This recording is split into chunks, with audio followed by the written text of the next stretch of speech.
आखिर महाभारत काल में ऐसा कौन सा महारथी था जिसका जन्म दो माताओं के गर्भ से हुआ था।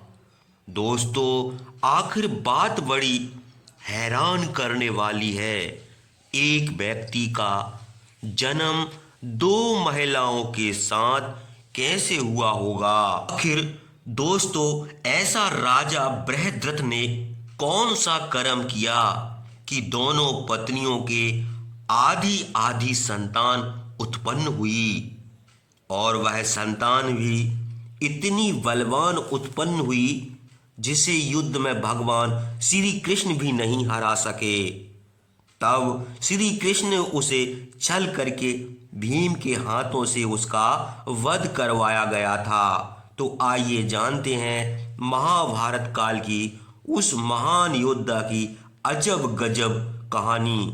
तो वीडियो को अंत तक पूरा जरूर देखिए। मगध नरेश बृहद्रथ की दो पटरानियां थीं, लेकिन विवाह के बहुत समय बाद भी उन्हें कोई संतान प्राप्त नहीं हुई।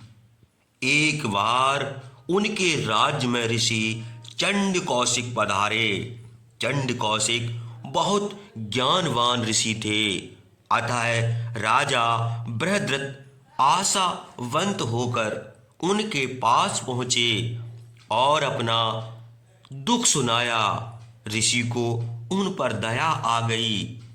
उन्होंने राजा बृहद्रथ को एक आम दिया और कहा कि इसे अपनी रानी को खिला देना। समान रूप से प्रेम करने के कारण राजा ने उस आम के दो टुकड़े करके अपनी दोनों रानियों को खिला दिया। उचित समय पर दोनों रानियों को आधे आधे पुत्र हुए। भय के कारण उन्होंने दोनों टुकड़ों को वन में फेंकवा दिया। उसी समय वहां से जरा नामक एक राक्षसी गुजर रही थी।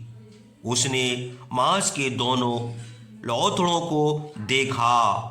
उसके द्वारा सीधे पकड़ने के कारण मांस के दोनों टुकड़े जुड़ गए। थोड़ी देर बाद उसमें हरकत हुई और बच्चा रोने लगा। जरा को उस पर दया आ गई। वह वन मगध प्रदेश में पड़ता था, इसलिए जरा ने उसे राजा बृहद्रथ को सौंप दिया।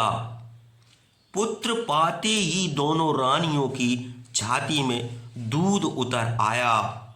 बुढ़ापे में संतान प्राप्ति और मांस के दोनों लोथड़ों के जुड़ने से उसका नाम जरासंध हुआ। जरासंध बहुत बलशाली था। उसने 100 राजाओं को बंदी बना लिया था। श्री कृष्ण द्वारा जरासंध के दामाद की हत्या के बाद जरासंध ने मथुरा नगर को तहस नहस कर डाला। तब श्री कृष्ण सहित मथुरा के सभी नागरिकों को द्वारका जाना पड़ा था। तभी से श्री कृष्ण और जरासंध में दुश्मनी चली आ रही थी। अब श्री कृष्ण ने जरासंध का वध करने की योजना बनाई। श्री कृष्ण भीम एवं अर्जुन ब्राह्मण के वेश में जरासंध के पास पहुंचे और उसे मल्ल युद्ध के लिए ललकारा। जरासंध समझ गया कि वे ब्राह्मण नहीं हैं।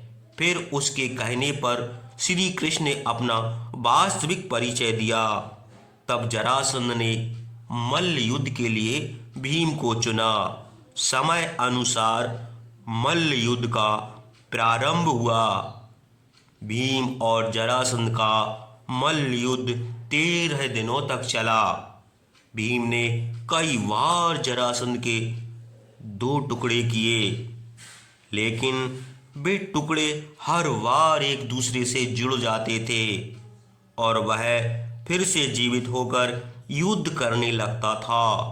14वें दिन श्री कृष्ण ने एक तिनके को बीच से चीरकर उसके दोनों भागों को विपरीत दिशा में फेंक दिया। यह देखकर भीम श्री कृष्ण का आशय समझ गए। उन्होंने तत्काल जरासंध की जंघाओं को चीरकर 2 टुकड़े कर दिए। फिर दोनों टुकड़ों को विपरीत दिशा में फेंक दिया। अलग अलग दिशा में फेंके जाने के कारण दोनों टुकड़े जुड़ नहीं पाए। इस तरह जरासंध का अंत हुआ। फिर जरासंध के पुत्र सहदेव को मगध का राजा बनाया और सभी बंदी राजाओं को मुक्त करवा दिया। दोस्तों, अब आप जान गए होंगे कि किस महान योद्धा का जन्म 2 माताओं के गर्भ से हुआ था। अगर वीडियो अच्छी लगी हो तो लाइक एवं शेयर जरूर कर दीजिए। आप सभी को जय श्री कृष्ण।